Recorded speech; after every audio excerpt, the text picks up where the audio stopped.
It was Easter weekend, 1993. Emma McKinley was working at a Rochester department store. She fell from a ladder 33 feet high. Her foot caught in some shelving, and she was left dangling unconscious. Found hours later, she was rushed to the hospital.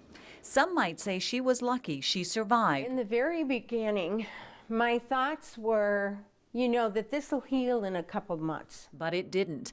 Emma's injured foot was attacked by a condition known as RSD, reflex sympathetic dystrophy. For Emma, the complications included severe widespread pain, disability, and skin problems. The pain was really bad with those sores. And at one point, it had gotten so bad that there was about 4 or 5 doctors at Mayo Clinic that tried to talk me into amputating my leg. The condition attacked her injured foot first, eventually traveling up her body. Her hand closed shut, her spine twisted and disfigured. She became wheelchair-bound for 17 years and told she would never walk again. In the beginning, and for quite a while, she tried to hide that hard side.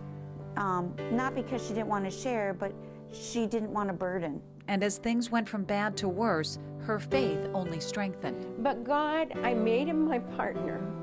In the very beginning of this whole RSD thing, it was much, much bigger than I was, and I couldn't handle this. The weeping sores, the paralyzation, and the extraordinary pain. From doctor to doctor she traveled. She even became case study after case study.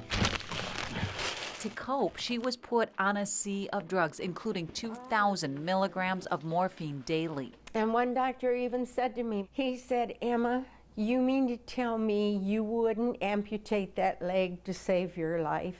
And I said no. Because if my God was going to allow me to have blood clots, 3 kinds of infections, and doctors wanting to amputate that leg, if the Lord was going to allow it to get that bad and that far, that's fine, I'll go home. The Lord's just going to take me home. She didn't eat for years. Protein shakes and liquids were her diet. She never slept. After 60 to 70 hours, her body eventually shut down for 3 to 4 hours at a time. For 17 years, this was Emma's life. God remained her constant companion, and death she never feared. I never have been bitter. I never have been angry, because at the illness in itself, or even God.